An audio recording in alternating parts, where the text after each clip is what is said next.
আসসালামু আলাইকুম প্রিয় শিক্ষার্থীরা, টেকনিক ইজি এডুকেশনের পক্ষ থেকে তোমাদের সবাইকে সাদর আমন্ত্রণ জানাচ্ছি আজকের আরও একটি নতুন ভিডিও ক্লাসে।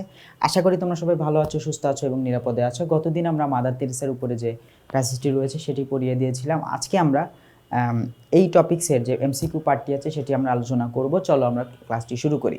একটু বুঝে বুঝে পড়বে। What did mother Teresa teach us? Mother Teresa আমাদের কি শিখিয়েছেন? মাদার তেরেসা আমাদেরকে কোনোভাবেই অপরাধ শিখাননি, ক্রুয়েলটি শিখাননি, নির্মমতা শিখাননি, ইংলিশ তো আরও শিখাননি, ইংলিশ তো আমি শেখাচ্ছি। আর তাহলে এখানে কি হবে? হিউম্যানিটি। তাহলে হিউম্যানিটি হচ্ছে মানবতা, ঠিক আছে? হিউম্যানিটি হচ্ছে মানবতা। তিনি আমাদেরকে কি শিখিয়েছেন? মানবতা শিখিয়েছেন। ওকে, তারপরে she got Nobel prize for peace. এই যে নোবেল প্রাইজ কত সালে? 1979 সালে। দেখেছো, গত ক্লাসে কিন্তু এই অংশটুকু দাগিয়ে পড়িয়েছিলাম, 1979 সালে। Okay, mother Teresa use to wear, তিনি সাধারণত পড়তেন কি? Sari. Mother Teresa won the Nobel prize for, তিনি কেন নোবেল প্রাইজ পেয়েছিলেন? এই যে পিস বা শান্তির জন্য নোবেল পিস প্রাইজ ছিল। হ্যাঁ, শুধু নোবেল প্রাইজ না, কিন্তু নোবেল পিস প্রাইজ, এটা মনে রাখতে হবে। নোবেল প্রাইজ কিন্তু অনেকগুলো ক্ষেত্রে দেওয়া হয়, তার মধ্যে পিস একটা বা শান্তি একটা, ঠিক আছে? মাদার তেরেসা শোড, তিনি মূলত দেখিয়েছেন, কি দেখিয়েছেন? তিনি মূলত গ্রেট লাভ, তিনি ভালোবাসা দেখিয়েছেন, তাই না?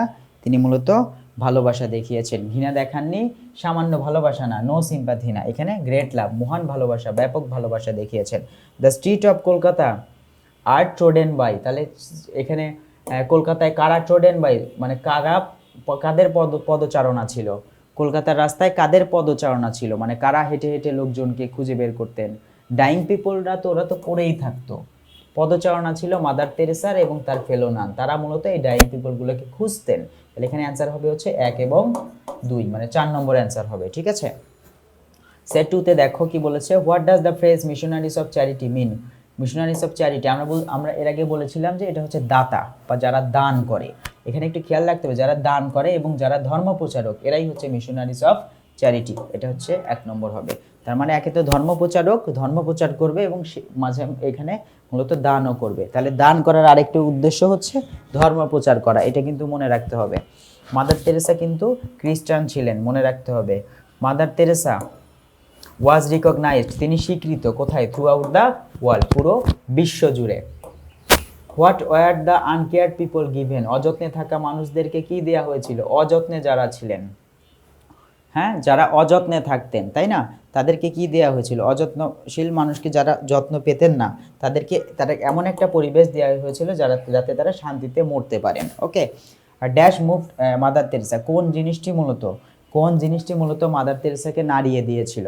এখানে আমরা এই প্রশ্নটা যদি একটু মনোযোগ দিয়ে খেয়াল করবে, ঠিক আছে? মুভড মাদার তেরেসা, মুভ মানে এখানে এই মুভ মানে নড়াচড়া করা না, এই মুভ মানে হচ্ছে তাকে মূলত ভেতর থেকে নাড়িয়ে দিয়েছিল। কোন জিনিসটা? দ্য কন্ডিশন, মানে সবগুলোতে কন্ডিশন দেওয়া আছে, পরিস্থিতি। কিসের পরিস্থিতি? এখানে ওয়ার্কিং পিপল, কর্মজীবী মানুষের পরিস্থিতি, ডাইং পিপল, মৃতপ্রায় মানুষের পরিস্থিতি বা অবস্থা, এইলিং পিপল মানে হচ্ছে মোটামুটিভাবে অসুস্থ, মৃতপ্রায় না, বেঁচে আছে, সারভাইভ করতেছেন, মোটামুটি জ্বর ঠান্ডা বা হচ্ছে আত্মীয় স্বজন কেউ সাথে থাকে না, এরকম মানুষ। আর এখানে সিক পিপল হচ্ছে অসুস্থ মানুষ। এখানে সিক বলতে বুঝো, সিক মানে হচ্ছে সাময়িক সময়ের জন্য যে অসুস্থ, 2 দিন 3 দিন 5 দিন এইগুলো, কিন্তু যেটা দীর্ঘ সময় অসুস্থ সেটাকে বলা হয় ইল, ঠিক আছে? তাহলে এখানে সাময়িক অসুস্থ মানুষকে দেখে তিনি বিচলিত হননি। সাধারণ অসুস্থ যে ভগ্নপ্রায় স্বাস্থ্য, হ্যাঁ, ভাঙাচুরো মানুষ, মানে চোয়াল ভেঙে গেছে, এই ধরনের মানুষগুলো দেখে তিনি বিচলিত হননি। তিনি কর্মজীবী মানুষগুলো দেখেও বিচলিত হননি। তিনি বিচলিত হয়েছেন কি দেখে? তিনি বিচলিত হয়েছেন কন্ডিশন দেখে, ঠিক আছে? এখানে কন্ডিশন বা এই যে ডাইং পিপল, মৃতপ্রায় মানুষগুলোর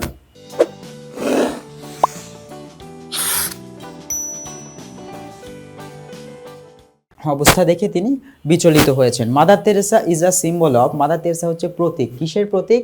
মাদার তেরেসা হচ্ছে এখানে love and beauty, love and kindness. অবশ্যই এখানে কি হবে? লাভ অ্যান্ড কাইন্ডনেস, দয়া এবং মহানুভবতা এবং ভালোবাসার প্রতীক, ঠিক আছে? এখানে তার অনেস্টি নিয়ে কথা বলা হয়নি, তার মধ্যে জেলাসি ছিল না।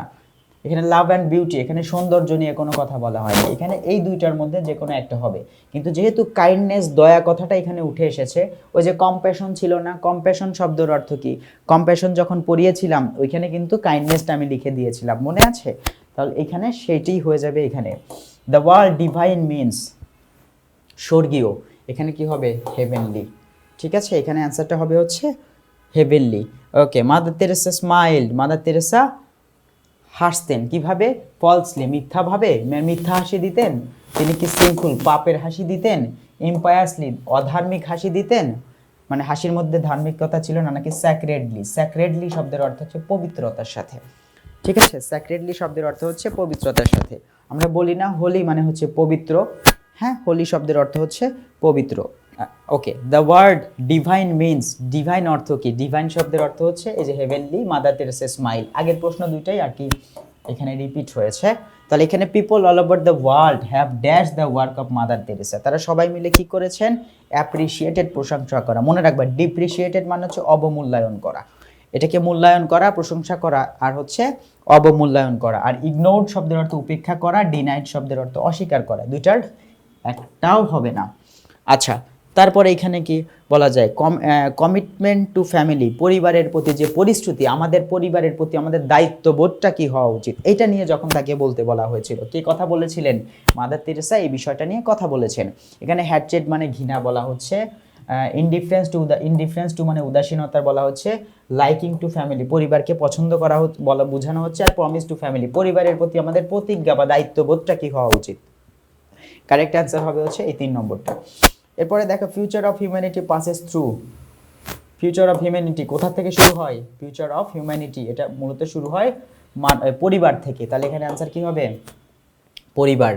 ঠিক আছে, তারপরে হচ্ছে শি হ্যাজ টট আস, তিনি আমাদেরকে শিখিয়েছেন, how to extend our hand, কিভাবে আমাদের হাতকে বাড়িয়ে দিতে হয়, toward those who need our love and support irrespective of creed, caste and religion. এখানে এক্সটেন্ড মানে হচ্ছে প্রসারিত করা, বাড়িয়ে দেয়া। এখানে অ্যান্সার কি হবে তাহলে, কভার এ পার্টিকুলার এরিয়া, এখানে কভার করা কোনো একটি নির্দিষ্ট জায়গাকে আড়াল করা, এটা বোঝায় না, এটা বোঝায় না। তাহলে মেক সামথিং লঙ্গার, কোনো কিছু বড় করা, সেটাও বোঝায় না। Offer or give something to somebody, কোনো কিছু দেয়া, সেটাও বোঝায় না। Stretch out part of our body, আমাদের শরীরের একটা অংশ তার দিকে বাড়িয়ে দেয়া, এটা কোনটা বোঝায়, এখানে আমাদের অ্যান্সার কোনটা হতে পারে। আবার দেখো she has taught us, she has taught us, তিনি আমাদেরকে শিখিয়েছেন how to extend our hand. এখানে এক্সটেন্ড বলতে অ্যাকচুয়ালি কি বোঝানো হচ্ছে, এক্সটেন্ড বলতে আমাদের কি বোঝানো হচ্ছে, এক্সটেন্ড মানে হচ্ছে বাড়িয়ে দেয়া, কি বাড়িয়ে দেওয়ার কথা বলা হচ্ছে, হাত বাড়িয়ে দেয়া। তাহলে হাত হচ্ছে আমাদের শরীরের একটা অংশ, তাহলে শরীরের একটা অংশ বাড়িয়ে দেওয়ার কথা বলা হচ্ছে। স্ট্রেচ আউট মানে হচ্ছে বাড়িয়ে দেওয়া, পার্ট অফ আওয়ার বডি, আমাদের শরীরের একটা অংশ। দ্য ডাইং ডেস্টিটিউট গট মানে হচ্ছে মৃত প্রায় দুস্থ মানুষেরা, গট মানে পেয়েছেন, নির্মল হৃদয়ে তারা কি পেয়েছেন, হ্যাটচেট বা ঘৃণা, এটা পাননি। সরো অ্যান্ড সাফারিং, এটা রাস্তায় পেয়েছেন, ওখানে গিয়ে পাননি।